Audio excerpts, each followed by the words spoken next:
लोकसभा चुनाव 2024 में राजस्थान की कई सीटों पर बीजेपी को तगड़ा झटका लगा। इनमें से कई सीटों पर बीजेपी प्रत्याशी को चुनौती देने वाले उनकी पार्टी के बागी थे, जिनमें से एक नाम रविंद्र सिंह भाटी का था, जो साल 2023 के राजस्थान विधानसभा चुनाव में ही बगावत कर शिव विधानसभा से निर्दलीय चुनाव लड़ चुके थे, जिसके बाद उन्होंने लोकसभा चुनाव में बाड़मेर सीट से भी हाथ आजमाया। इस चुनाव में वो खुद तो हारे ही, मगर बीजेपी भी तीसरे नंबर पर रही। वहीं शेखावाटी की सबसे हॉट सीट चूरू में भी कुछ ऐसा ही हुआ। बीजेपी से 2 बार के सांसद रह चुके राहुल कसवा का जब टिकट काटा तो उन्होंने बगावत की और कांग्रेस के टिकट पर चुनाव लड़ा। इस मुकाबले में राहुल कसवा ने जीत हासिल की और बीजेपी प्रत्याशी देवेंद्र झाझड़िया को करारी शिकस्त दी। कांग्रेस से सांसद बनने के बाद अब राहुल कसवा वसुंधरा राजे को लेकर उन्होंने बड़ा बयान दिया है। आपको बता दें कि राहुल कसवा का परिवार और पूर्व मुख्यमंत्री राजे के सियासी रिश्ते काफी मजबूत रहे हैं।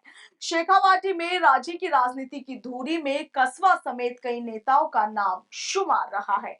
ऐसे में अब पार्टी बदलने के बाद भी राहुल कसवा का कहना है कि उनके लिए हमेशा आदर रहा है, मगर अब मैं उनके संपर्क में नहीं हूं।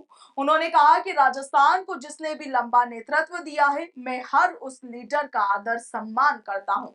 राहुल कसवा ने कहा कि मैडम का नेतृत्व भी पूरे राजस्थान ने देखा है। यही नहीं, साल 2023 में बीजेपी को बहुमत मिलने के बाद वसुंधरा राजे को मुख्यमंत्री नहीं बनाए जाने के फैसले पर भी राहुल कसवा ने अपनी राय रखी। उन्होंने पार्टी के इस फैसले से जुड़े सवाल पर कहा कि मुझे इस बारे में कुछ नहीं कहना, वो पार्टी का फैसला था, मगर जिस तरह से वो फैसला लिया गया उससे जनता के बीच में अच्छा संदेश नहीं गया।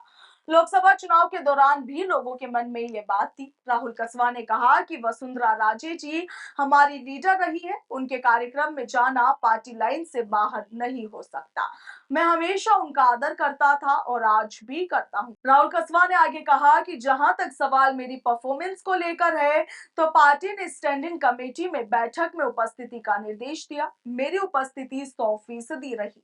पार्टी के निर्देशानुसार सोशल मीडिया पर भी मैं पूरी तरह से सक्रिय रहा। उन्होंने कहा कि मैंने कभी मीडिया में कोई गलत बयान नहीं दिया था।